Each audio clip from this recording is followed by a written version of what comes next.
Good afternoon, sir. Good afternoon, sir. Good afternoon to you.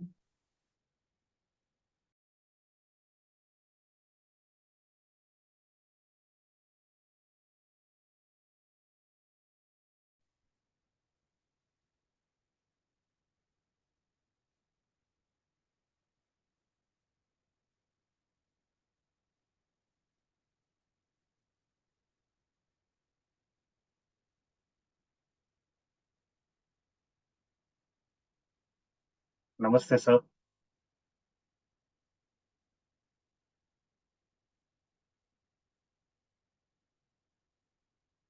Sir, please unmute yourself. Thank you. Thank you. Namaste to all. Good afternoon. I'm sorry. Am I audible to all of you? Yes, sir. Yes, sir. You're very Loud much and audible. clear. Yes, sir. Loud and clear. I'm a loud mouth. You may know by now. This is our third class,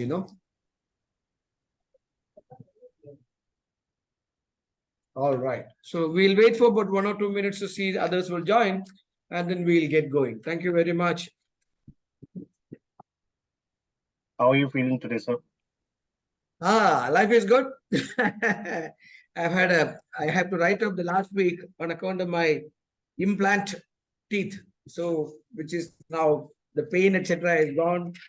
The inflammation is gone. So, better now. That's great news. Thank you very much. I'm so enamored by your concern. So that makes the world a better place to live. Thank you so much. Always a pleasure. All right, so we have about 16 people in place now. The time in my watch is what? 12:02. We'll wait for 12:03 and then we'll start. We have Monica, Akshata, Saurabh, Rachit, Sunil, Anil, Varun, Ganesh, Esther, Advani, Jagannath, Swapna, Deepu, Suraj Kumar and Mayuri on place now. Good. That makes it 8. That is Lahiri. Lahiri is a what? Bengali name? Surname?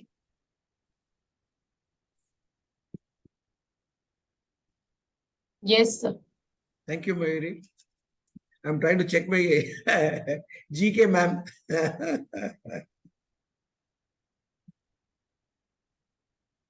Tamil Selvan. That can only be Tamil, It's a pronounced name. Tamil Selvan, good afternoon. We have Sandeep. So it's 12:03. So what we will do, we will start hoping that others who join. Sir, good afternoon. Sir. Total strength, people? So the batch strength, if you're asking, I think on our official WhatsApp group of ISTD, there are about 240 people. 200 plus people. Yeah. 200 people. So we are not even what? We are not even 10% of 10%. as of now. So that's always been, I mean, for all the semesters, we have not got more than 25 to 30 people. So is attendance a must or they generally condone this? They are not must. So I guess people I see. don't attend. I Or maybe you have people from all over the country, isn't it? You're not Yes. exactly from north or south, etc. It's from all over, isn't it?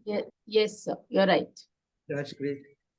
So you look at this, you guys are sitting all over the country. I am sitting at Kochi. We are communicating. Life is I mean, what technology has progressed life, at the same time added more tensions to life. And So you're at least sitting in a beautiful place in Kerala. I think that's the advantage. Have you been to Kochi? Yes, sir. Very nice. All of you are Nice welcome. place. All of you are welcome. I can leave behind my phone number and mail ID in case you can do a shout out to me when you are coming to this side. Probably we may meet. I mean, these are all small mercies. Sure, All sir. right. Even I've been over there, sir. Oh, Kochi. that's it. Pathak Sahab, where are you? Where is your native place? Sir, my name is Advani, not Patak. Oh, acha, yeah, acha. No, no, no. Suddenly I saw. Advani sir, where are you based? Originally from Mumbai, but I live in Goa. Goa. So no wonder. One sec. Hello. Hi, good. How are you? Yeah. Sally Sugi. Yeah. Okay. Right. Sorry. So Goa is a good place, Advani sir. Your name. Yeah. You are sitting in a former Portugal colony. Nice. Okay. So we have now about 19 people. We start. See, thank you very much for joining on a Sunday. A Sunday is a very precious day. Lots of people sleep through the Sunday. Lots of people do their all their what do you call pending works on Sunday. Uh, in fact, now that IPL is there, that adds to the agony. On Saturday evenings, there are two shows, so people may also have blurry eyes when they wake up in the morning. That's all good. Now, we have in the initial two classes that we have undergone, we have talked about the impact of technology. We have taken some companies as to how they have been able to traverse the technology. We talked about digitization. We talked about digital transformation. And we also talked about the necessity of undergoing or undertaking the digital transformation. Otherwise, you will be left behind. Whether you are a company or an organization or a state or a country, in case you are not technologically progressing at par with what's happening around us, the challenge is to keep pace and the challenge is to sustain. So sustainability today, a large extent, is dependent upon your ability to traverse the technology and the ability to be on the top of the technology. In fact, lots of you sitting in front of me may also be worried about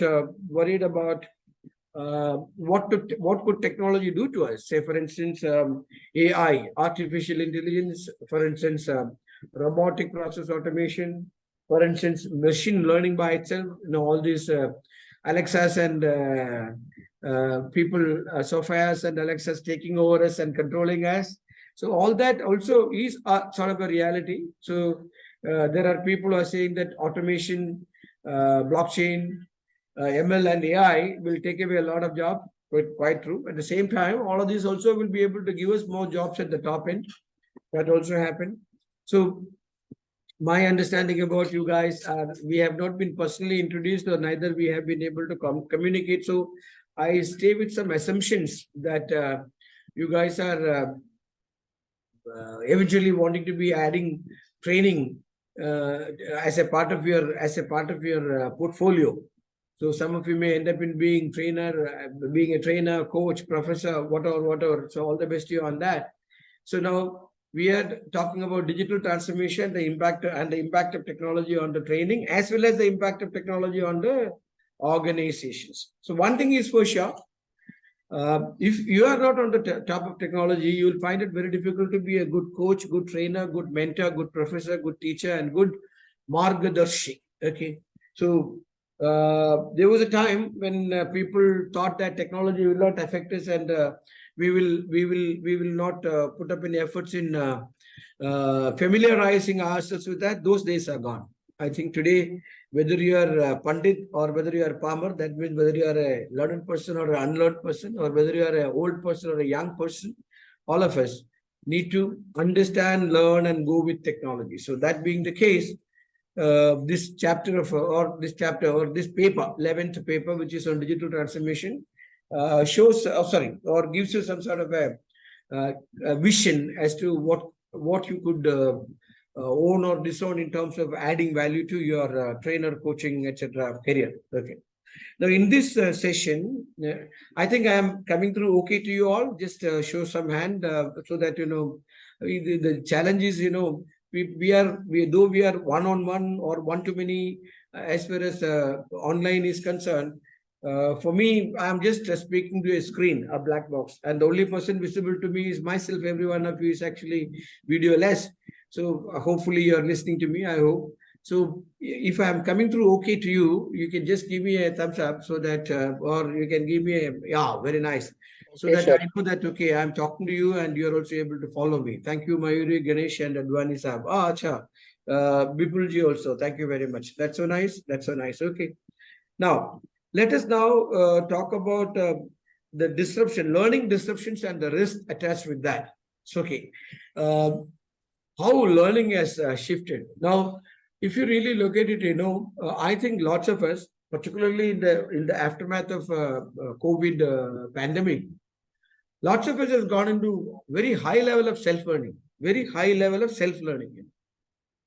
Now, today, I think I have told you last time also how this self-learning or which are all the ways self-learning actually is becoming impacting or which is becoming effective. Most of us, if you look at my age, I'm 60 plus. So when I learned at my school, at my college, we had only two mediums. The one medium was the text, the other medium was the voice of the teacher. Okay. But if you really know, there are six mediums actually. If you want to communicate, there are six medium of communication. And the first medium being text, second medium being graphics, third medium being photographs or still, the fourth medium being animation, the fifth medium being video, and the last medium being audio. There aren't any other method than this. So there is six medium. I'll repeat it again. There is audio, there is video, there is animation, there is text, there is graphics and stills. Some of which are synthetic, some of which are natural. So for instance, graphics is synthetic, stills are natural, audio is synthetic, video is synthetic, animation is, audio and video are natural, animation is synthetic. So there are synthetic media and there is natural media. So all put together, there are six methods, six medium or six media by which we communicate. Now you look at yourself, you have five indriyas, okay, that is called panchendriya. Okay, you have five indriyas to receive this communication. In our value system, we have five. In the Buddhist scriptures, it is said that there are six mediums because they also consider the Buddhist people also consider mind as a indriya. So they have six indriyas there. In our Indian understanding, it is 5 million. So let us leave it at 5. So there is 5 indriyas and there are 6 medias. So it is a permutation and combination between the 5 medias and the 6 indriyas that actually gives us the information which we comprehend and retain. Okay, now you as a trainer, you as a teacher, you as a coach, the more the medium that you use, the more effective you could be. Point number one. The most appropriate medium that you use, you will be more effective because there is a very famous, in case this is a side, it is a side, it is not typically part of your course, but just for your understanding, I'm actually telling about. There's a very famous scientist, social scientist called Howard Gardner, Gardner. Gardner. Howard Gardner is about 83 years old. He sits on a chair in Harvard School of Social Sciences. This person has been doing. He's a counselor, psychologist, neurologist. Many qualifications are there on him. So he has been doing very longitudinal research in understanding different types of intelligences. Okay, and as per him, there are about 9 types of intelligences. Okay, I will just spell it out. I will not go deep into that because it will take time to go deep into that. If at all you are interested, you can send me some of the requests and we can actually do an one-on-one on that. At the same time, so what are these 9 types of intelligence? First is called visual intelligence. These are people who see things. For them, seeing is the most important thing. So when you say a thing called a bus or a train, he sees a train or a bus. He doesn't understand TRAIN. He doesn't understand BUS. When you say an engine, the engine comes into his mind. Okay. So people whose intelligence, who sees things. Okay. The second one is called verbal intelligence, or it is also called linguistic intelligence. The visual intelligence also is called spatial, SPACIAL, spatial, space oriented. Okay, spatial intelligence. The second, which I have told you already, is linguistic intelligence, verbal intelligence. These are people who are good at language, good at words, good at vocabulary, good at speech, good at communication. Those guys who are able to effectively communicate, those guys who are very erudite communicators, those guys who are good professors, teachers, writers, novelists, etc., are very good at language. So that is a language intelligence. So I have told you about 2. Then there is there is 6 more, of which there is mathematical intelligence. That is what we call it IQ, my dear friends. IQ, intelligence quotients. Okay. Mathematical intelligence, problem solving and memory. Your problem solving and mathematics, you need to analytical skills, problem solving and memory put together is the IQ. So that is, we call it mathematical intelligence or logical intelligence. Okay, that I have made it 3. Now the 4th one is musical intelligence. We all thought that music is a talent, but Howard Gardner says music is also an intelligence. Okay, and he says people who are good at music, music is a real combo of many things. You have a tenor, tune, this, that, or in Indian language, which you say ragam, talam, pallavi, all those things coming together. So you need to appropriately put it together to have the music coming out, and music suits music. So music is a very, very important ingredient of life. So Howard Gardner has 4th intelligence is musical intelligence. The 5th one, he says, is interpersonal intelligence, your ability to interact with people and go with people. And that's one of the interpersonal. And the 6th one is called intrapersonal intelligence. Intrapersonal means within. Your intelligence to understand yourself. It is said, in fact, intrapersonal intelligence is considered to be one of the finest of intelligence, because if you're able to understand, you are able to understand others. You are able to understand situations well. So that is called intrapersonal intelligence and interpersonal intelligence. Intrapersonal intelligence and interpersonal intelligence combined together is called social intelligence. All your social interactions are based on these 2 intelligences that you have, intrapersonal intelligence and the interpersonal intelligence. So I have said about what? 4 plus 2, 6. Now there are 2 more, so 3 more. One is called natural intelligence, your ability to look at things. And these are all the people who get very enamored by seeing the full moon, very enamored by seeing the sea, S-E-A, very, very enamored by seeing a big elephant, very enamored by, or talk to the flowers, talk to the trees. They enjoy the gurgling noise coming out of the river. The people who are part of the nature. So that's called natural intelligence. Then there is something called philosophical intelligence or the existential intelligence. Okay, these are people who have the ability to connect everything to the larger picture. The saint and seers, and they have this ability to connect to a larger. We run to them and we say, Sant ji aise ho gaya. He says, Sahaj hota hai. So he's able to actually connect to the larger picture and suits you. So I've said about 8 intelligences, and the last intelligence is called kinesthetic intelligence, or it is called bodily intelligence. Body. So when Sachin Tendulkar hits that huge 6, or Virat Kohli hits that 6, or we have Baichung Bhutia hits that goal, or we have Sunil Chhetri hits that goal, or we have Sonal Mansingh dancing in front of you, or we have all those people when they're performing in front of you, their bodily intelligence is what is being expressed in front of you.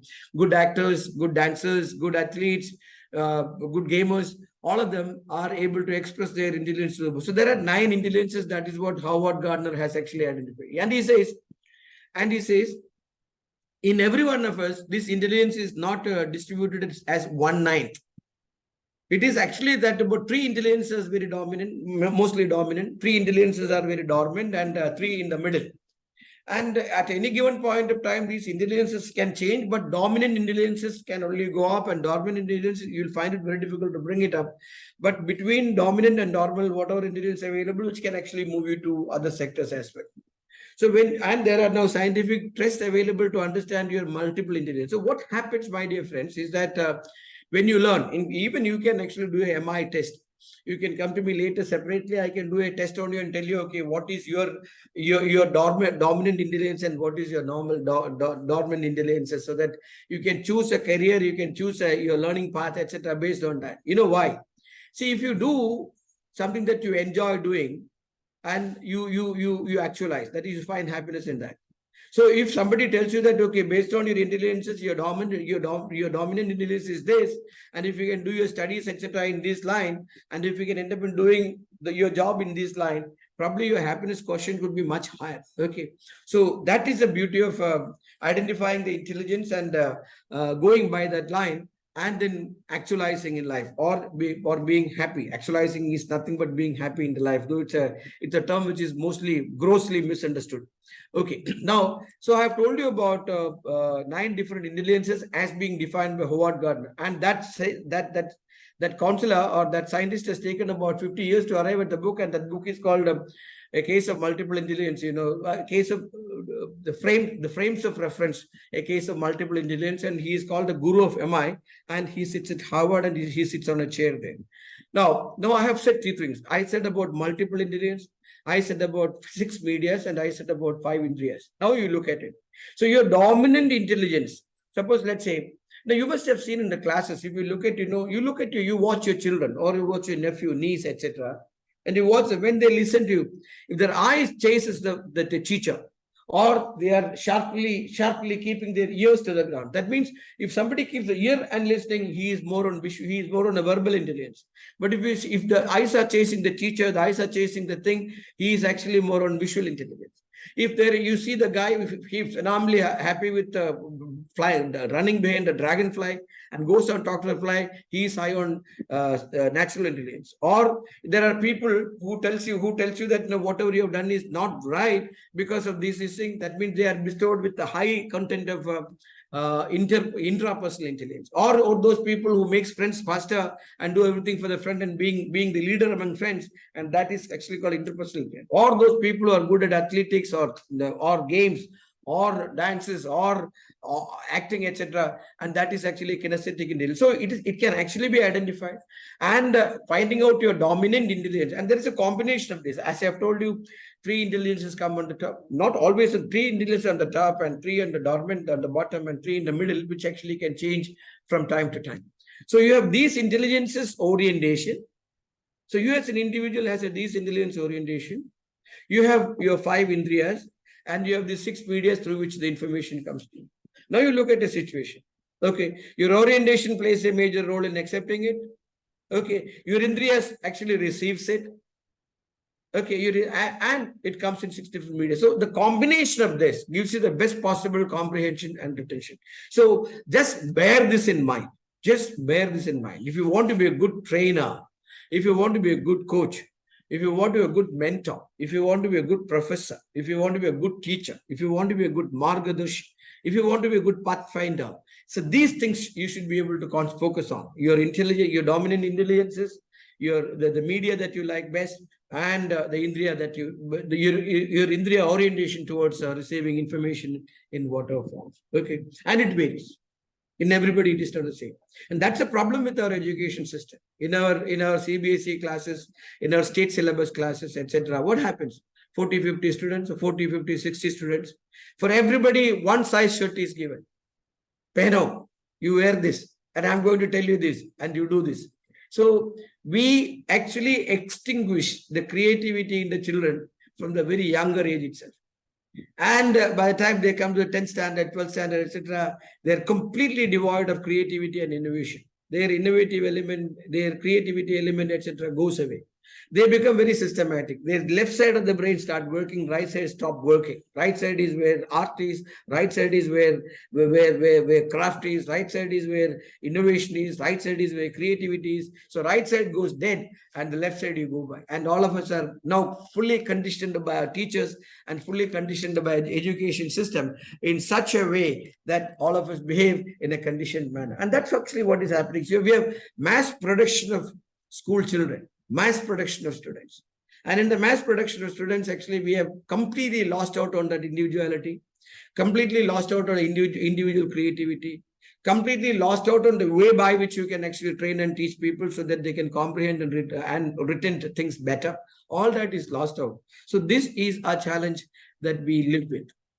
Does it make sense? I have been doing blah, blah. Just give me a feedback. Does it really make sense when you become a trainer, when you become a teacher, when you're becoming a... Yes, sir. Yeah, it makes Yes, sense, sir. right? Yes, sir. Surulji, thank you. Thank Yes, you very sir. much. So this is very critical for you to know. So the most important thing, my dear friend, is to be aware. Most of us are living in this world of known awareness. That is why, see, every book in the world, whether it is Gita, whether it is Quran, whether it is Bible, whether it is Granth Sahib, whether it is Dhammapada, whether it is any book, Torah, whatever is a book in the world, in every book, one thing is very clear. It says, know thyself, know yourself. So just that you're going to be a trainer or this that you're learning to become a trainer, one thing that you need to know thyself, that are you fully aware as to who you are? Are you fully aware as to what your competencies are? Are you fully aware, or are you faking it? Or are you faking it? And lots of people, I think today we live in a world of 60-70% of people faking it actually. So your individuality is lost, your creativity is lost, your genuinity is lost. your imbibed internalization is lost. And then we become trainers and coaches, and then we do this, and we become highly ineffective. So this is very, very critical for you to understand. So I have talked, whatever I told you in the last 10 minutes is not something that actually, it will be something that you will remember, which I know very well, but which is not what is in the kitab that is given to you by ISTD. So there is certain level of additional learning that I have been able to tell you that is about multiple intelligence. Keep reading Howard Gardner, refer, okay. Your medias, that's called multimedia. Now what happened? Now this multimedia has been completely conquered by IT. IT today I will call it ICT, information and communication technology. You can't call it IT alone. We have to call it ICT, information and communication technology. So some Jagannath ji has raised the hand. Do you have a question or you have been saying something? Yes, sir. Like you mentioned about Da yourself. So how the Johari window concept plays role in this? Which is Thank good, you very which much. says in the Johari windows actually let you know as to what is that you know about yourself, what is that others know about yourself that you don't know, what is that you know about yourself that you don't want others to know, and what is something that both of you do not know. So that is fundamentally the Johari's window, which also is connected to this. And Johari's window is one of the finest method to understand yourself. Awareness, being aware, okay. Johari's window, see, if you really do a SWOT analysis and if you do a Johari's window analysis about yourself, you will know a lot about you. It's a very good Jagannath Kulkarni, right? K-U-L-K only is, Jagannath Kulkarni. Thank you so Yes, much sir. for being so timely and giving that reference to the Johari's window. Joseph and Harris. Okay, it's a fantastic one where one window is that you know how open you are. The other window is how much you can open up to others. The other one window is completely closed up, and one window is that you know, whether you want to keep it locked that others you don't want others to know. So all this, if you're able Sir, to understand, then sir, just a your little awareness about Jagannath ji. interruption. Like you mentioned about all those religious books, Bhagavad Gita, Quran, Bible, Granth Sahib. So how that plays role in Johari window? I have read Bhagavad Gita, I have read Quran, I have read Bible also, not Granth Sahib, but these three books I have read. Yeah. And how you correlate it with that your See, the take I challenge want with to the know. spiritual books are that is they not only tell you about knowing about yourself, they guide you. See, any book that you look at it, either there are methods available or suggestions available, there are advices available, or there are commands available. In certain books, you say life is like this, follow it. That's what they say. They don't explain it. In certain books, you know, they allow you to explain it. So in certain book, they allow you to ask questions. In certain condition, in certain cases, you know, it is very empathetical so that you can understand. Go. See, one element is knowing yourself. Knowing yourself, getting connected to Johari's, only that knowing, that is the knowing thyself part is connected to Johari's window. There are so many other things in those spiritual books that is not only connected to Johari's window, connected to many other parts of life, Jagannath ji. So I just gave a reference to books because why I said is, see, there are various, see, ultimately reaching the reality or ultimately reaching the eventuality. That is, you know, you call it becoming a Buddha, or you call Buddha means not Buddha, but Buddha, okay, or you call it becoming or getting moksha, or you call it reaching where you want to reach, whatever that is. For that, knowing yourself is a very critical element. And once you know yourself, then you know what are the path that you can choose and what are the things that you can apply on yourself. And from that context only, I said about knowing yourself, and I said that this knowing yourself is common to all the books. That's only that there are factually. Idea wise, spiritually, there are certain books do vary. Books do vary, but then see, for example, ahimsa. In certain books, ahimsa is the central theme, whereas in certain other books, they advise you to annihilate. So these both are there. So my worry is not that. I am not here to teach you about spirituality. I said that in all books, one element is there, that's about knowing yourself. And since you said about Johari's window, I said, okay, we'll connect it. Mayuri, you want to say something, ma'am? I am just applauding your explanation, sir. And somewhere I think what you said is very right, that books can only give you a direction. They can only tell you as much as you want to take from them. Yeah. And I think that is important. So thank you so much for the insight. Yeah, but we are out of syllabus. That happens, sir, when there are questions like this. None of this is part of the syllabus, Mayuri ji, Jagannath ji. So we are discussing spirituality, we are discussing kitabs, all those things. But actually, we are grown-up people. So I thought when talking to grown-up people, it is important to tell you those elements which are critical to all of us, actually. No, one of my worry about the world is that the world is becoming quite fakish. The world is becoming, everybody is trying to be not what they are originally are or what they authentically are. Everybody is trying to fake it. So that's a problem in the world. And eventually you will realize, because a time will come that you'll realize that, okay, I have done this and I was not this. And that's when, but that may be too late and too little that you must have done. So if you're able to understand yourself in the beginning itself, then it is easier. It's like having fever, So if you have a fever, and if you feel that I don't have fever, I'm all right, and you're going and taking bath and you're getting into your daily activities, 7 days, 8 days later, you'll be completely laid up with either pneumonia or a similar thing, But if you realize that you have temperature, you have fever, and then you approach the doctor and he treats you very well, and then you're coming out of it. So knowing yourself is a key. When you knew and accepted that you had fever, you treated yourself well, so you actually lived. When you said that, okay, you denied that you had fever and I am somebody else, or I don't get fever, and then you die of pneumonia or any similar complication that arises later. Critical to life is that knowing oneself, and know thyself is a very critical element of this. And knowing yourself actually help prepare better to face whatever, whether it is training, or whether it is leadership, whether it is managership, whether it is whatever be the cause that you stand for, this will help. Okay, so that is one element. So I was telling about now let's come to the subject matter. The subject matter is what are the learning disruptions, and in this chapter, in this module, they had said about the diversity in the workplace or the diversity in the organizations. Today lots of us do keep. I wait a second. I had seen somebody in the chat. Okay, meeting. I don't know. I saw a message. Fine, doesn't matter. Okay.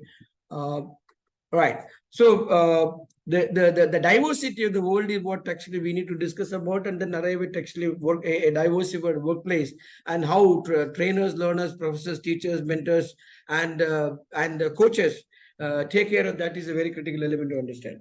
Now, if you look at it, until about 10 years back, we had only two set of people. We call them male and female. Today there is three set of people.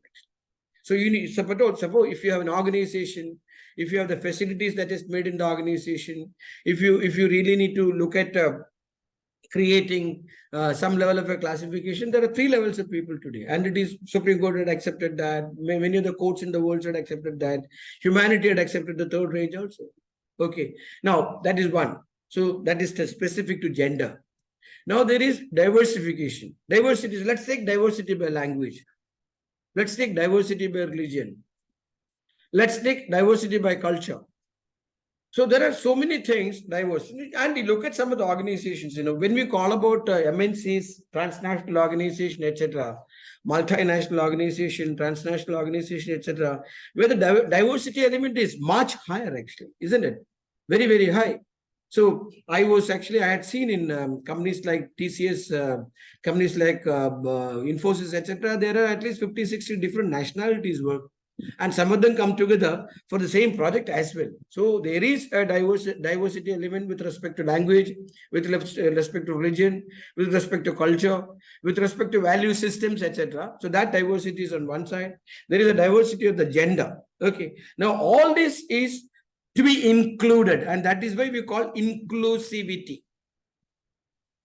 Now this inclusivity is critical for organizational growth. So you can't set aside one set of people, or you can't set aside one group of people or one category of people, telling that, okay, they are of this birth or this understanding or this value system or this color of the skin, etc. That is now become very highly prominent. At the same time, this is again not part of my teaching this thing. We also see that the world is also becoming very, very, very parochially nationalistic, actually. And if you look at, I think about 25% of the world is now going to undergo elections, and these elections are going to happen in many of the nations which are actually where nationalistic feelings are very high. Nationalistic feeling means you only think and worry about your country. You are not worried about the planet Earth, or your world. You are not worried about the Vasudhaiva Kudumbakam. Vasudhaiva Kudumbakam. Okay. So therefore, that parochialism or that nationalism also is a very critical element. Now, if you are a nationalist and if you're working in a company where there are people from 50 different countries work with so much of background, now how you are able to manage, understand, behave, involve, etc., is a big challenge and a big question. And that is why in this chapter, okay, and the learning outcome of this chapter, which they said that understand the demographic elements. Now, I forgot to talk to you. There is yet another thing as far as diversity is concerned, and that diversity is called generation gap. Okay, I don't know much about the age of the people who are sitting in front of me. I think I have something close to about 33 people sitting in front of me. I'm not very, but I think most of you must be in your mid age, actually, maybe in your 30s or somewhere around that. I'm not sure, because none of you I'm able to see, barring one or two people. But then if you look at it, there is today, there is not five, yeah, it could also be called as five. There is about 5 different generations are there in front of you in companies and organizations that you look at. Now, let me talk about these 5 generation people. Now, before that, let me do my screen share. Tell me if the screen comes to you.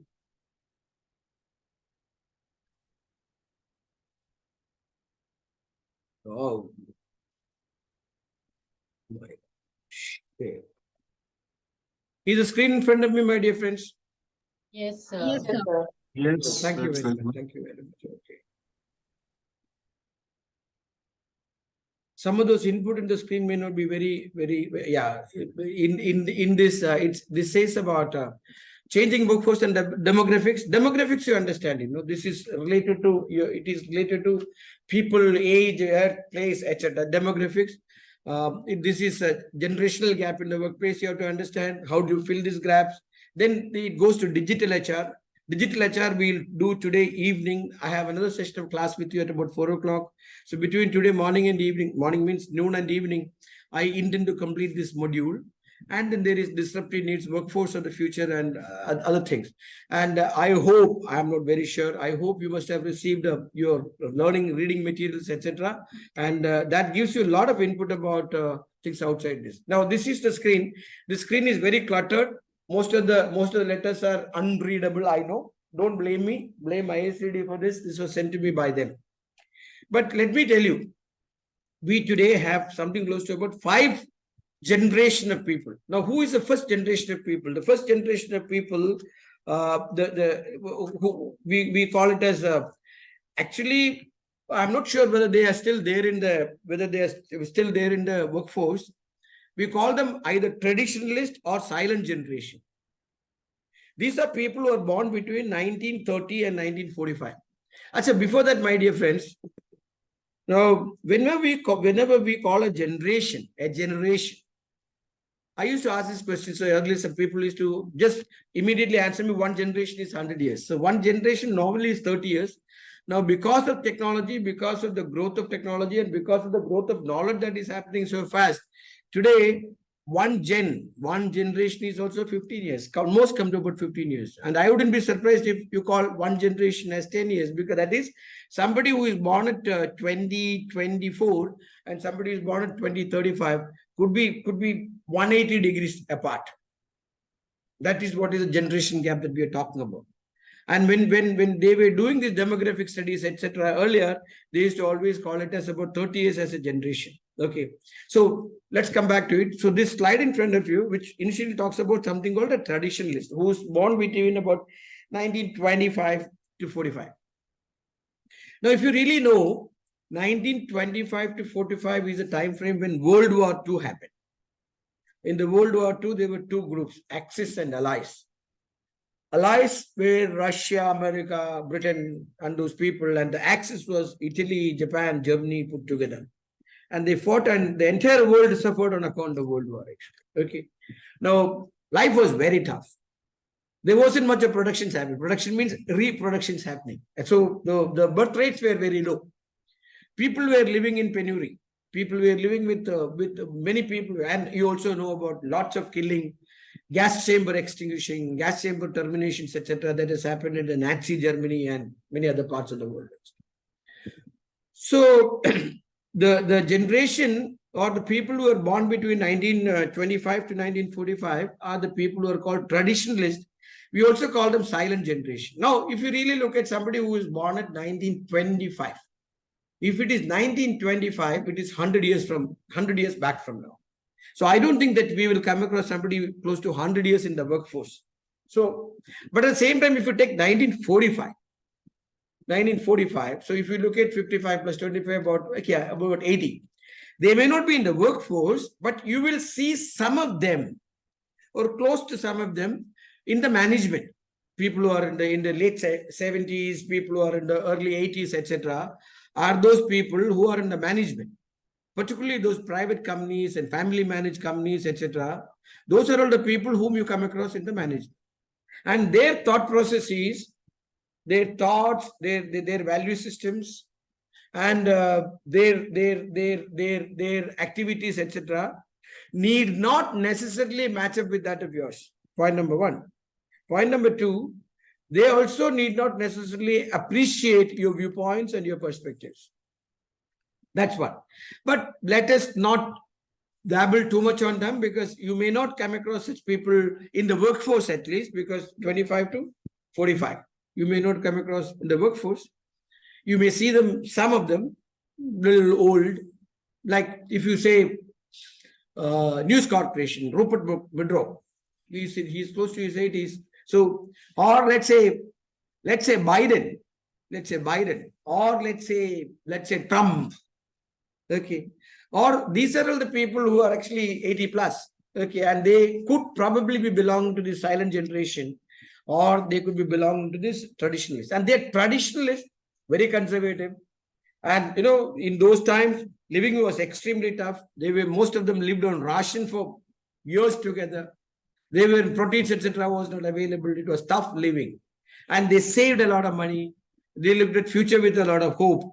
And but they were jobless. Lots of them were jobless, and those people who worked in jobs continued with the same job and same company and same area, etc. continually. So that is one set of workforce. We call them traditionalists, and we call them silent generation.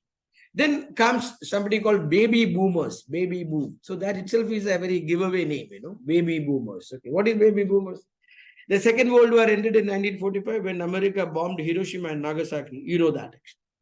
And Germany surrendered, Japan surrendered, Italy surrendered. Okay, divisions happened. Germany was divided into two. Half of it went to Russia or the socialist bloc. The other half of it went to the allies, that is Britain and Britain-America combination.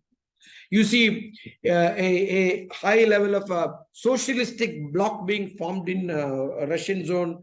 Today, something close to 24 countries of today, which is called Commonwealth countries of today, CIS countries of today. Earlier was a bloc called Union of Soviet Socialist Republic, USSR. Okay, they were a bloc. Bloc means they were one country. You don't even call it bloc, they were one country. Okay. Now, by 45, from 45 to 65, or 46 to 65, 46 to 65 is the next generation. We call them baby boomers. Okay. Now, baby boomers are that's a time frame by which adoption of technology started happening, but not at the pace at which things are. And most of those technologies are what? Steam engine technologies and mechanic motion technologies and the like.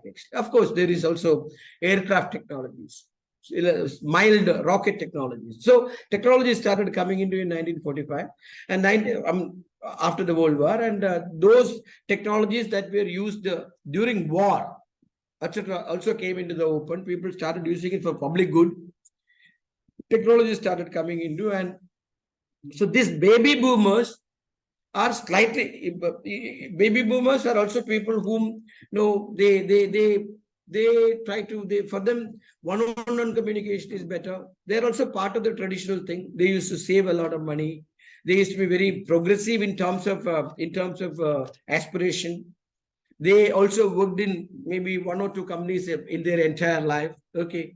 And they trusted, and many of them were monogamous. Okay. So they generated or created families and thought of moving it up with them. Almost taking, they may not be as traditionalist as the silent generation are, but at the same time, they were also, comparison with what we have generations of today, they were also traditionalists.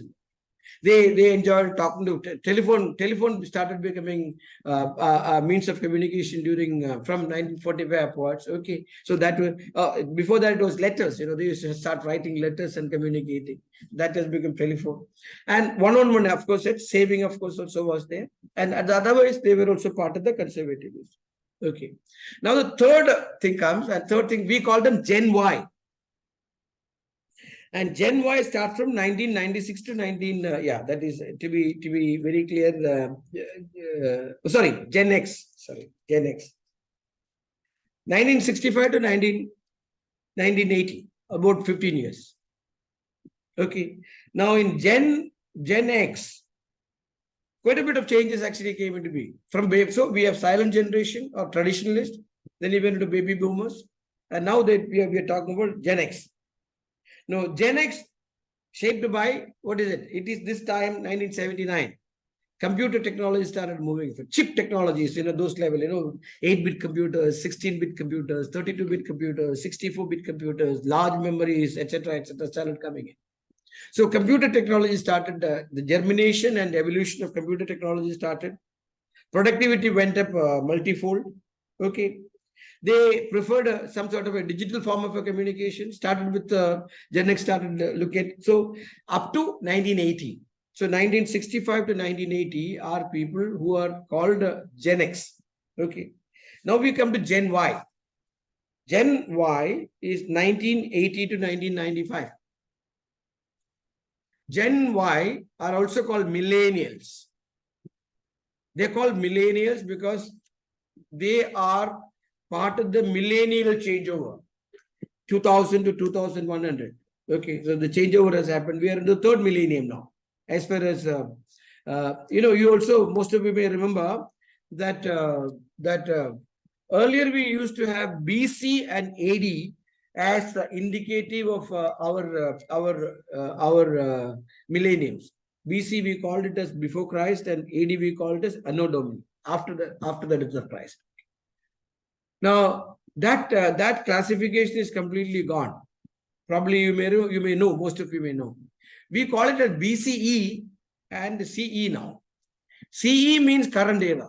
That is AD 1 to 20, 23, 24 now is called CE. Old AD 1 to AD 2024 now is now called as CE, current era. And BC were counted downwards, if you look at it. Now, if you say 6th century BC and 1st century BC, which is first? 6th century BC is 600, BC 600, 1st century BC is BC 100, and BC 0, and then AD 1. And that's how the changeover took place, actually. So the before Christ is now called before current era. AD, after the death of Christ, that is Anno Domini, is now called as current era. That's how books and timelines had shifted, actually. So if you look at the timeline shift, the millennials are the one who is born by about 1990. Okay, they moved into the next millennium. That's okay. And from millennials and the current generation, that is we call it 1995 onwards, we call them Gen Z, Generation Z. Okay, Generation Z. So we have Generation Z, which is post 1995. We have Generation Y, which is 1980, post 1980. We have Generation X, post 1965. We have baby boomers or post 1945. And we have silent gen or silent generation, or it is called conservatives or traditionalist as the first generation. So now if you look at it, traditionalist, baby boomers, Gen Y, Gen X, and Gen Z. Okay. Gen X, Gen Y, and Gen Z is also called millennial because by the changeover into the millennials, they were born. Okay. That is why Gen X and Gen Z is also called millennials. And millennials are also called as digital natives. I hope I'm making sense, right? Show me some hand. When I say digital native, does it make any sense, please? Okay. Now, these digital natives, they are able to use digital technologies, computer technologies, ICT, information computer technologies much faster. And now they are on the threshold of going into the higher end of technologies such as blockchain, data sciences, artificial intelligence, machine learning, and natural language processing. So these are all the technologies of the future, current and future. Until now, we have been into different quantum computing and different type of computers and languages and programming and etc. that we were undergoing, and we are coming to higher end of technology. So, if you really look at it, the Gen Y, the Gen Y and the Gen Z are termed as digital native. They understand these technologies much faster. They may not even need any level of a coaching. That is, if I have the latest of a Apple phone or latest of a Samsung phone or any similar thing that is given to them, they may not need a coaching to use that. I'm 100% sure. Actually, I use this was gifted to me by my son. So for me, it was a very difficult process to learn using an Apple phone versus the phone that I was using as that time. There's a lot of learning to do. There's a lot of coaching that is required to be done.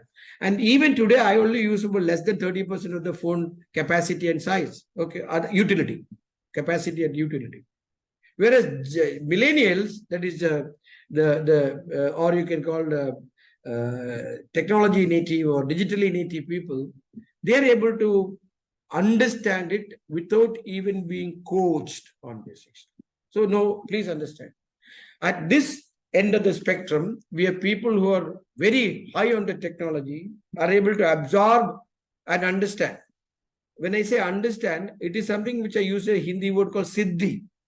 आपको इसको पढ़ने दिखने के बाद में it will come to you. Okay. इसको आपको सिखाने का पढ़ाने का कोई जरूरत नहीं. That is called siddhi. You acquire it. Okay. So at this end of the spectrum, the digital native, that is Gen Y and Gen Z, okay, who are able to learn this technology by themselves, self-learning. And the other end of the spectrum, you have traditionalist. I'll not spend much time on that because you may not come across such people other than the 80-year-old or 85, 90-year-old board members. Okay, otherwise you in the workforce, you may not see them. But from baby boomers onwards, that is baby boomers on 1945 to 1965, 1965 to 1980, 1980 to 1995, and 1995 to until now. If you look at it, these four generations of people, and these four generation people are absolutely different to different vision. The way they communicate, the technologies that they use, the sort of perspectives that they have. Say, for instance, I'll tell you. Now, if you go through the resume or CV, curriculum vitae of people now, you wouldn't be surprised seeing them having worked in about 8 companies in 10 years' time. Nobody asked this question.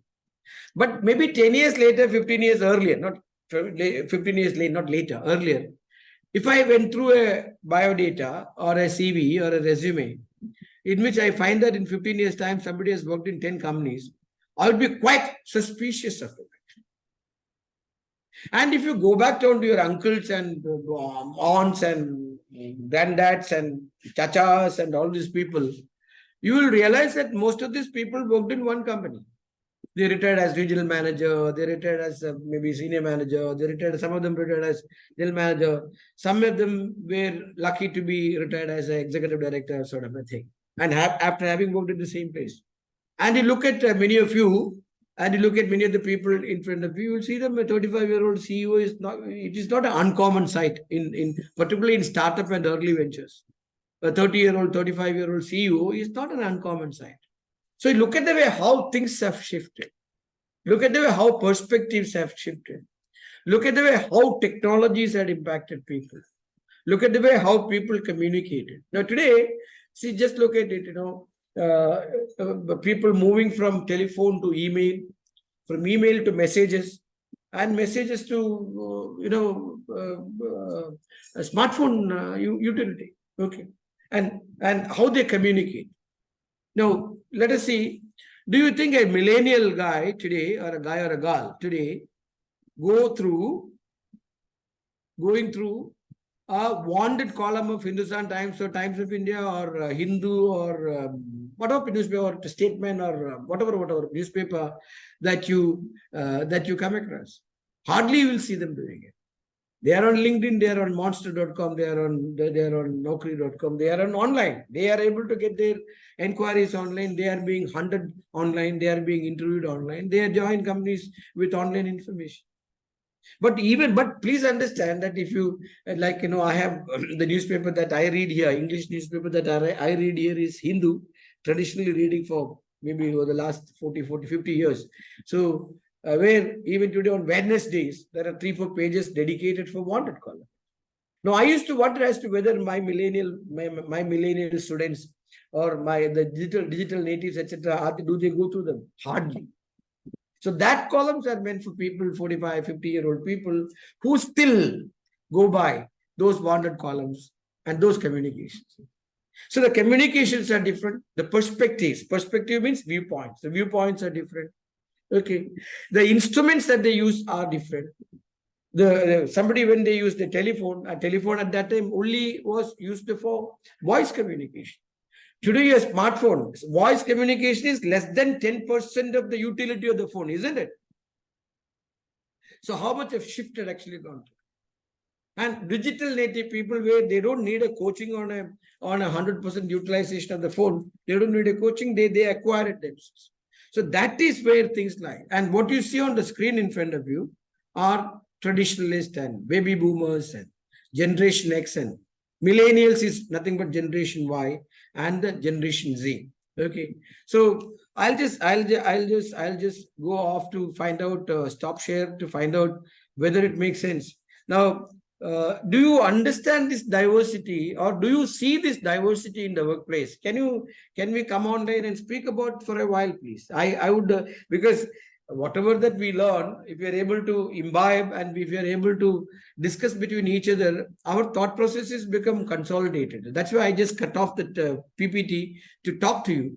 So these diversity that you come across, the gender diversity, the language diversity, the cultural diversity, the country diversity, and the generation gaps that we come across. Yes, Advani sahab. Advani sahab, aapka pura naam bol dijiyega. I only see Advani here. Yes, my full name is Chandru Advani. Chandru Advani. Okay. Right, sir. You wanted to say something. Please go ahead, sir. Sir, just echoing on what you just mentioned about diversity, inclusion, and culture, and basically, I'm associated with the cruise lines. So we have a big diversity. We have a big inclusions, and so different workforce basically, and different generations as well. So just wanted to share that. No, and see, do you work or do you coach? What do you do, Chandru sahab? I work with the cruise lines. So I've been associated. I didn't hear you. I'm sorry. You work with what line? I didn't hear you. With the cruise lines. Wow. So a cruise man. So one day I should get in touch with you to travel. Oh, right. Good. Great. So, acha. Now, do you come across at least these 4 different generation of people in the workforce, in the company that you work? Yes, we do. Definitely. Do you find it easy to deal with them, Advani sir? No, not really. What are you? What are you? You are a Gen Y or a Gen, or a millennial? Sorry, Gen Y is a millennial, of course. You will classify yourself in which category, sir? Gen X. Gen X. Very good. So nice if you actually had come through. It's a very critical thing, and somebody taking that initiative to tell that. Okay, anybody else here, can you show your hand to say that? Okay, how do you come across this diversity in the workplace that you deal with? And please understand, particularly in your training. No, you see, it is not. See, Advani Sahab, I have talked to him only about the workforce, dealing with the workforce. Now, if you're going to be a trainer, coach, or if you're going to be a mentor, or if you're going to be a professor, teacher, etc., that is much more of a task to understand this diversity and to deal with them directly. So Unfortunately, basically what happens, sir, you really have to come down to their level, you know. You have to come down to their level and you have to talk to them at their language and deal with them in their way that they can easily absolutely, comprehend, you know. absolutely. And as a As a Gen professional, X, I as think a Gen X person, as yeah, a as a Gen X person, professional you and would do. as a professional and as a trainer, as a coach, as a mentor, whatever you call it, facilitator, whatever you say, it kind of becomes very overwhelming, to get the kind of response to kind of get the feedback from them. So basically, it all boils down to that, So that's what we normally experience, and even in my job for that matter, because I'm in sales. Yeah. So comparatively, when we talk to the younger generation, because they want to make fast money and they want to work less. Okay, So good. that is, Thank you. So the nice observations that you made, Chandruji. Now, what I wanted to yeah, actually sort of going with that. See, you know why? You are a Gen X guy, so that is why you are able to. You said about that's why I'm coming to. You said you go down to their level of go down or go up, whichever we want. Go down or go up to the level of their level of communication. Their level of communication. Okay. Now correct. that is possible only because you're a Gen X guy. If you're a Gen Z guy or if you're a millennial, you would find it very difficult to bring yourself down to the Gen X and baby boomer level of communication. And this is what we call at our homes as generation gap, isn't it?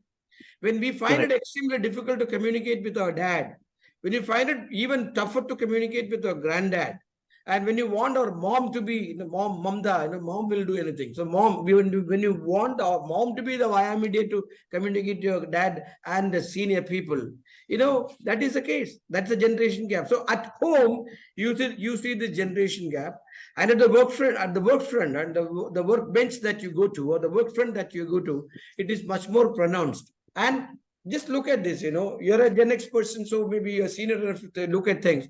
But a person who is a Gen Y or a Gen X wouldn't give it that level of a seriousness to bring himself down. Before I come to Manasa, Mayuri has actually raised the hand. Mayuri, please speak, then I'll come to Manasa. Mayuri, please. Yeah, sure, sir. So I was actually going to talk about the financial industry and how, because of the union that is very strong, you Yeah. have people who are, in around say 60s and they retire at that point of time. Yeah. And managing these, because these are unionized staffs, obviously there is very little that you can do in terms of moving them out and getting a younger or more stronger or more technically built workforce. Yeah. I think you have to manage these people in a way that they accept that technology is in today. Just as an example, Yes. and you have to ensure that they are able to, or convince them rather, or maybe let them buy the idea that this is going to make life easier, work easier, because they're used to the journal entry kind of system that when they started working, and now you have got a lot of scientific ways in which you can do things. So Yes. I have worked as a trainer, I worked as a HR, and hence I think getting into the shoes of that person and trying to understand where he or she is coming from and why they are not able to pick up technology faster or why they're hesitating. I think that really helps to smoothen the path, because then you can probably alienate their fears away from what they are experiencing, maybe thinking I'll lose my job if technology comes in, or it is too difficult for And me both has to. come? Yeah, Okay.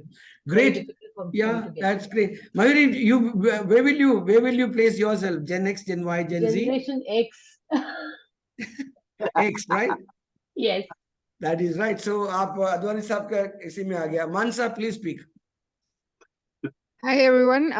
As a millennial, I have a different problem. I just wanted to Please, chime please, into please. So kind of you actually. You have taken the guy. You had shown the guts to raise your hand. Yeah.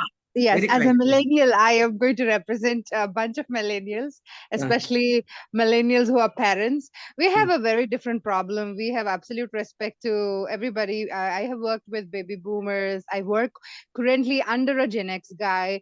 I work with bunch of Gen Ys, and a Gen Ys actually work with me, and then the next generation, Gen Z, reports into me.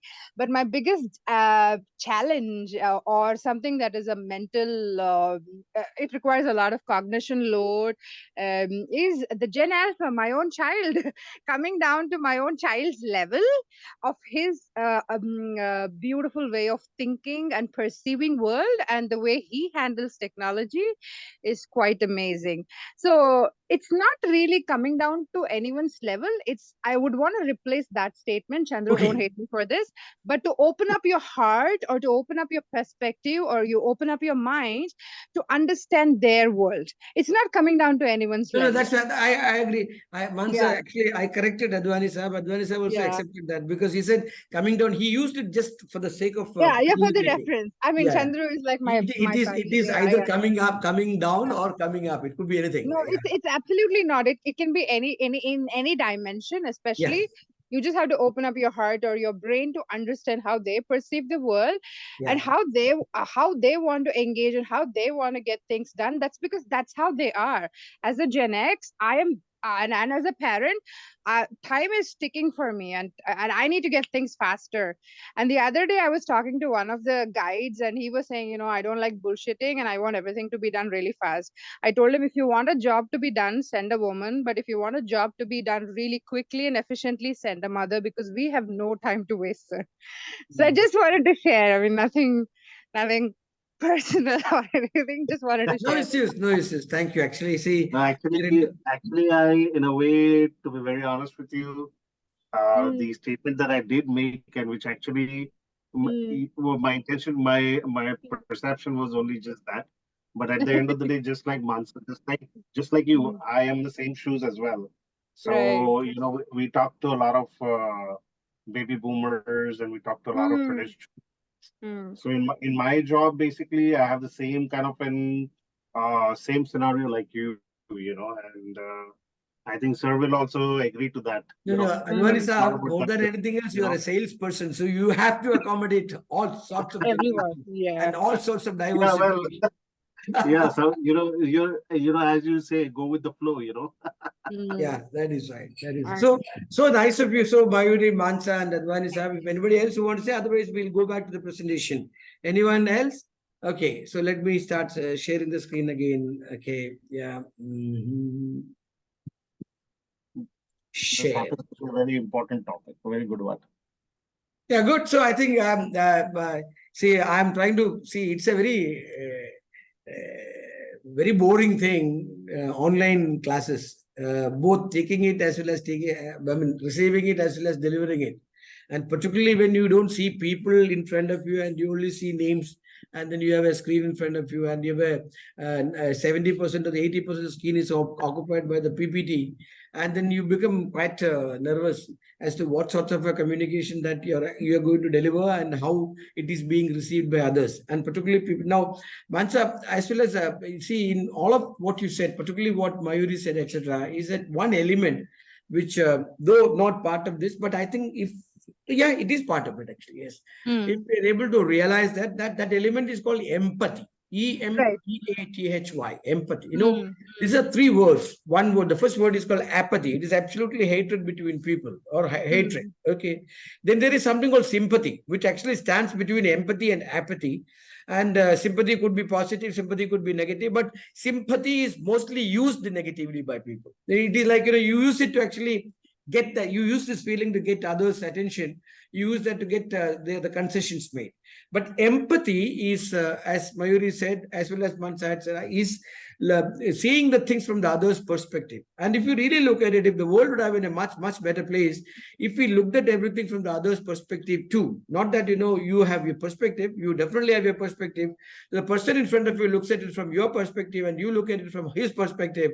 And then you are able to come to some synergy because you understand each other better. Right.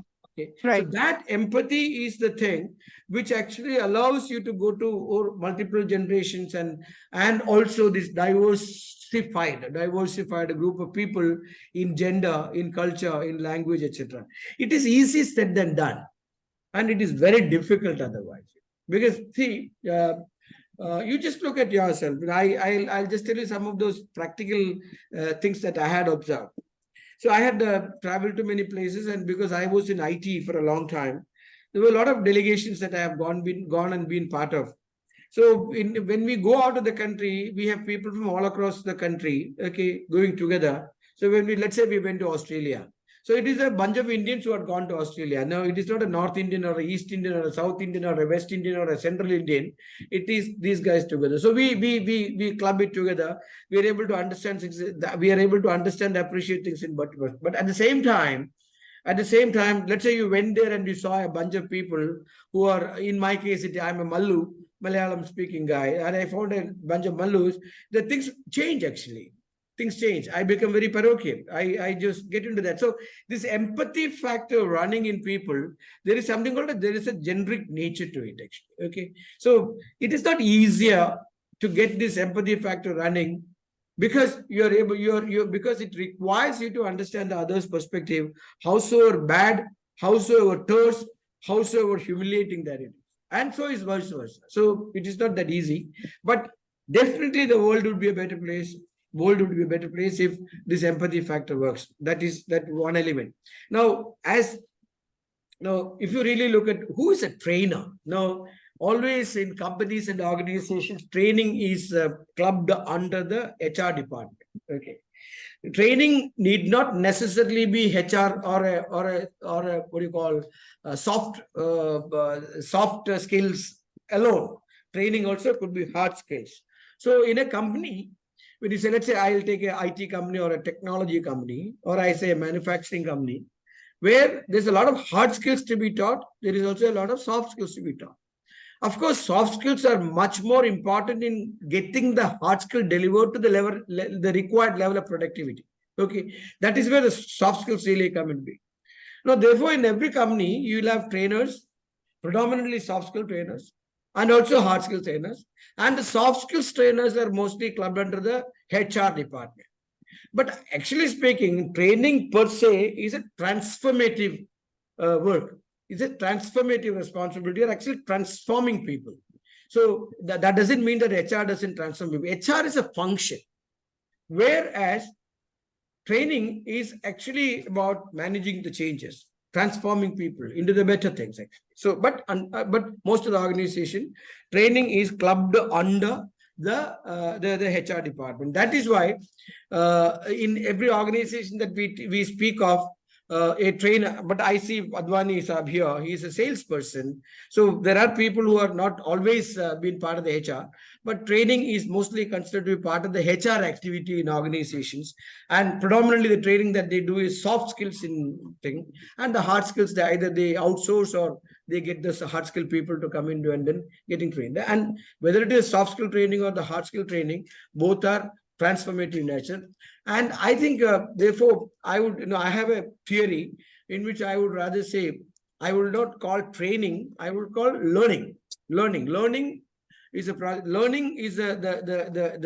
apex thing under which the training comes, under which training is a means of getting that learning done. So we will rather call them L&D department, learning and development department.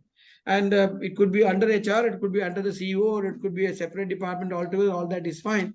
But we need to give it the level of credence, level of credibility, and the level of activity orientation.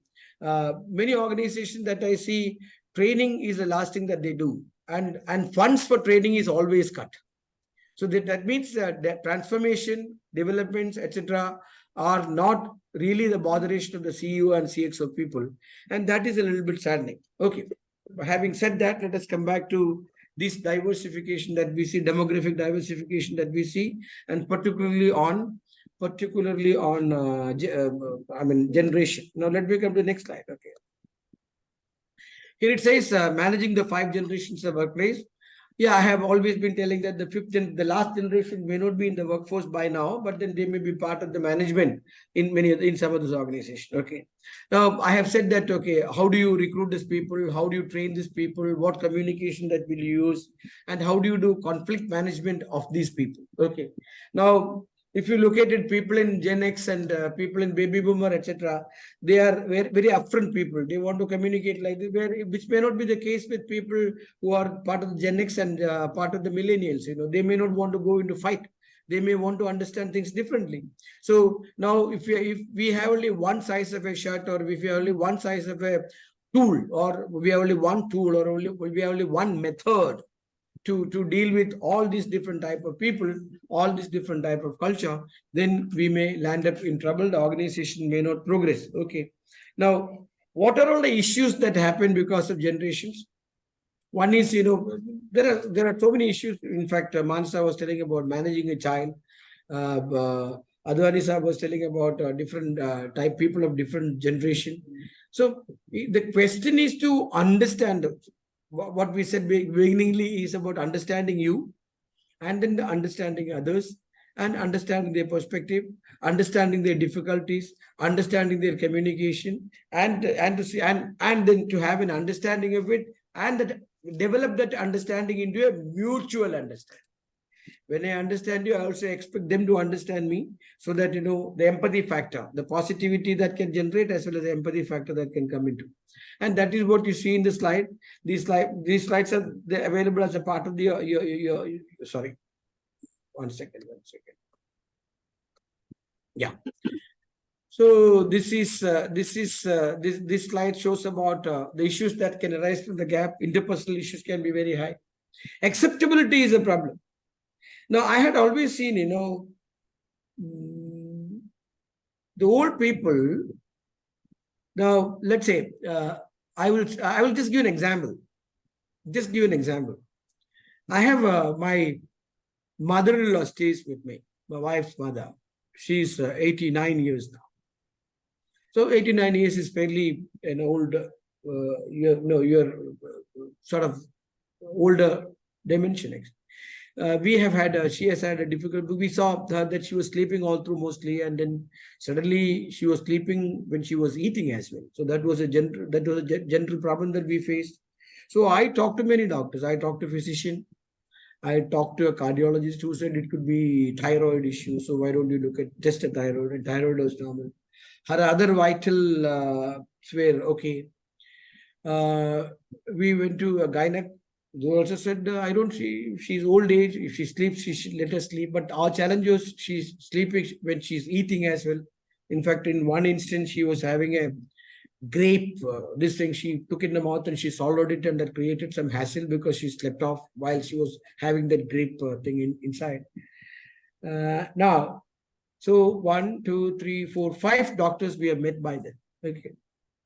In addition to that, we also have taken her to emergency response because suddenly she had some food poisoning challenges. She vomited, and then we took her. So there are about 5 or 6 different type of doctors, including an intensivist who had actually seen her. To all of them, we had said that we have this challenge. Okay. Now, later, when I talked to a neurologist friend of mine, so he said, I said, you bring her to me, let me have a look at it. So I went and met this neurologist who is in his 40s. He asked her to stand up and walk a little and did this and some sort of his normal level of test. And he just looked at me and said, I think she has a carbon dioxide issue in her blood. Now, this is a 6th doctor. And these 5 doctors did not refer anything like that, actually. No, he said, why don't you go and meet this person called Matthew Verghese. So we went to meet Matthew Verghese. He's a pulmonologist, actually. Respiratory specialist, actually. This gentleman is hardly in his, he's in his 30s. Okay. Very nice person, speaks well, communicates well. So sat with him and that did the testing, etc. And whatever between the neurologist there and the pulmonologist, whatever they said came true. In this case, she had a very high content of carbon dioxide in her blood and very low content of oxygen in her blood. And the oxygen saturation was only about 85. It should be 93 minimal. And then they said we will put her on a BiPAP and she'll start breathing, and then we'll have to bring up oxygen up and we have to bring down the carbon dioxide. It happened in fact. I mean, that's the end of the story. That is, we brought her home. She's better now. She doesn't sleep through all the 24 hours. At least she's available consciously there at least about 5-6 hours in a day. Okay. Now, the story I said, because again, as a case study sort of a thing I said, because now doctors are very egoistic people, if you know. If you would have seen it yourself, very, very ego people, because they think they are gods. They are the one who give you life. Okay. Particularly when you have difficulty, they are the ones who extend your life. So this doctor friend, this pulmonologist in his 30s, okay, who was able to identify this problem as against the physician, cardiologist, gynecologist, etc., who were Gen X and baby boomer people. Okay. Now, but at the same time, I had always seen this, that people, particularly professionals, doctors, professors, programmers, IT specialists, communication specialists, etc., they always have this pride in them, so much so that they look down at people. They look down at these people. So why I gave this case in front of you, my dear friend, is because we got our answers. We got addressed at the problem by a 30-year-old, a doctor in his 30s, who normally would be looked down by a doctor of 50s, of the same, maybe a respiratory specialist of a 50-year-old or somebody. Oh, he's a young guy. बच्चे हैं, लड़के हैं, boys. So that is a big thing. So lots of interpersonal relationship issue happen in organizations because of the inability of these generations to accept each other. And particularly because of the inability of the older generation to accept the younger generation, in fact, who comes with very higher level of specializations, and give them the level of space, give them the space and give them the respect. This is the problem. Again, it is part of the empathy factor. So in many organizations, main bada hu, I'm old, I'm experienced, I had seen this, tu kaun hai, you have just come down, etc., sort of an attitude really brings down organizational peace, brings down organizational productivity, which is interpersonal issues. Many often I had seen people belong to different generation ultimately spinning away, not becoming part of a work group or not becoming part of a team. That is very bad. But unfortunately, we live in a world today where there is nothing called an individual work. Everything is a collective work. Everything is a group work. Teamwork is very high. It is a teamwork that works. So when a teamwork has to happen, particularly the new generation employment, IT, technology, all those things, which is teamwork. And within the team, if you're not able to accept others because of your gender diversity or because of your generational gaps, that is where personalized issues happen. Point number one. And of course, mutual understanding. You do not want to understand the other, and you don't want to, and even if you understand, you don't want to give that credence to him, and vice versa. That is another issue. Okay. Working style frictions. See, I had seen the millennial type of people, they want to be on the move. They are not always glued into onto the chair. So some level of mobility, they will look at it. Style of working may be different. Okay, now that could be an issue in the work front.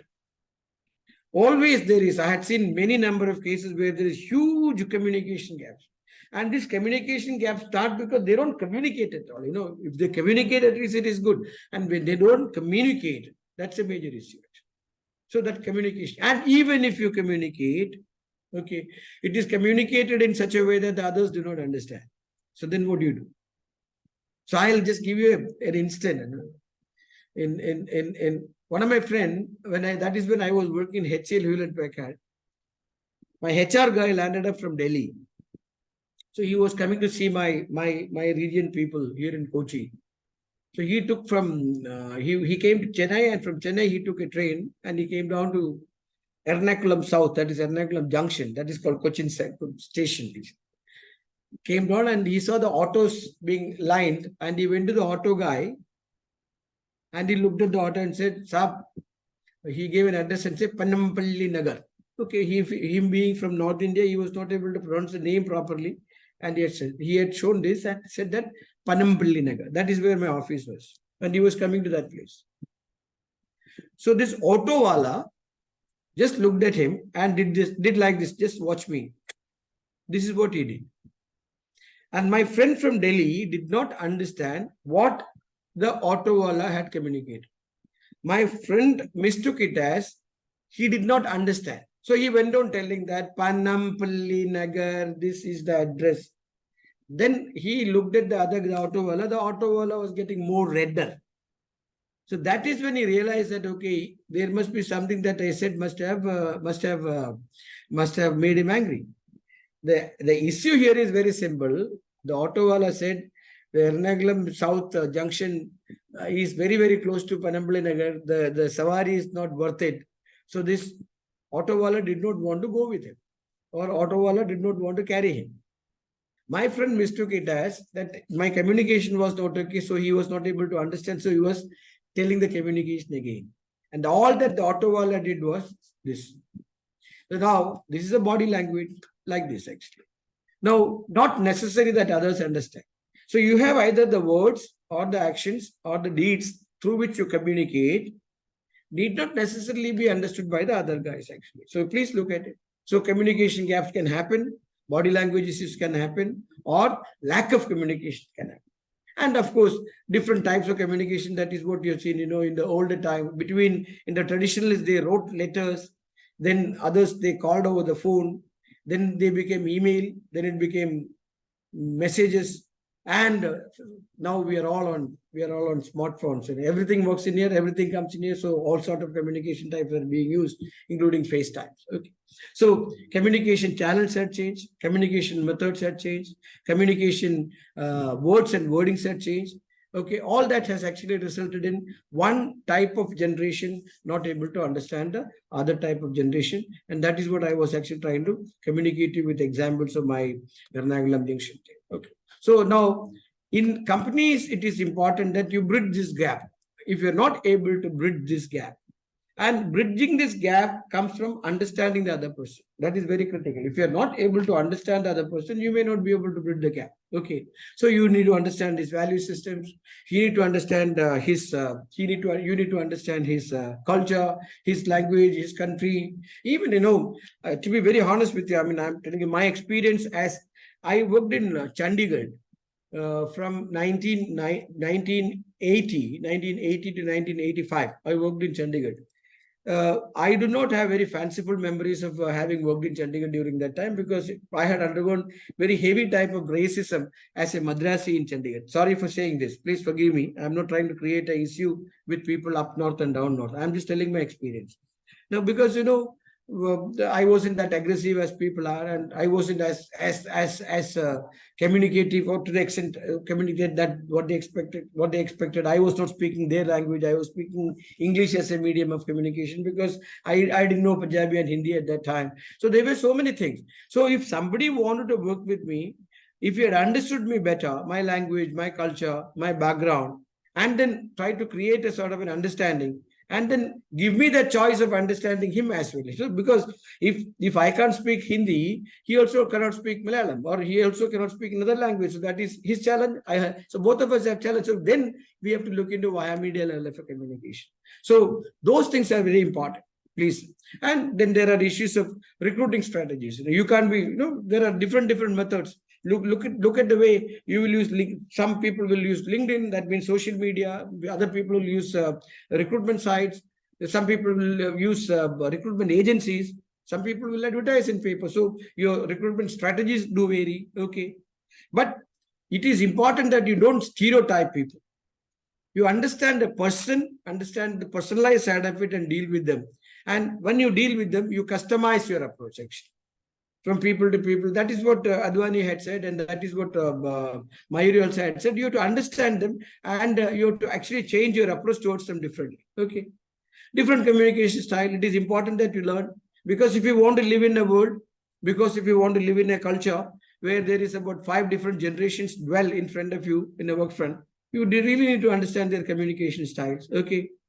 Then your techniques for delivering the feedback. Actually, yeah, feedback is a very critical element of people knowing about themselves. So that is, in the Johari's window that Jagannath Kulkarni had said, you are giving more information about yourself, and you're collecting more information from others as yourself. That's when you become much more open.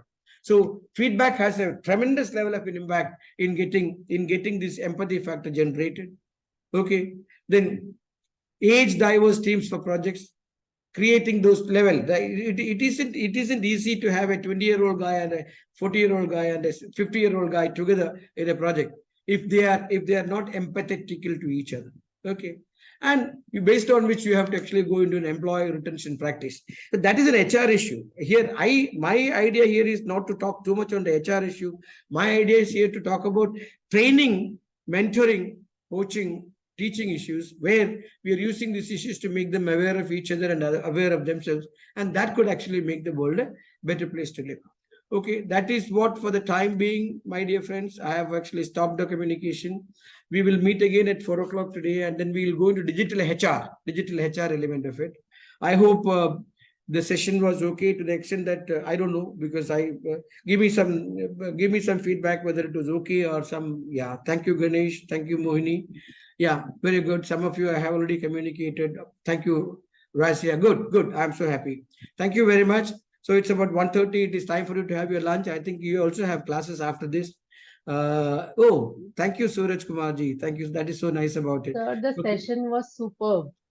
Very Thank you, nice. Mayuri. Oh, You've my day brought is in made. all perspectives, which is very educative and also something to ponder upon.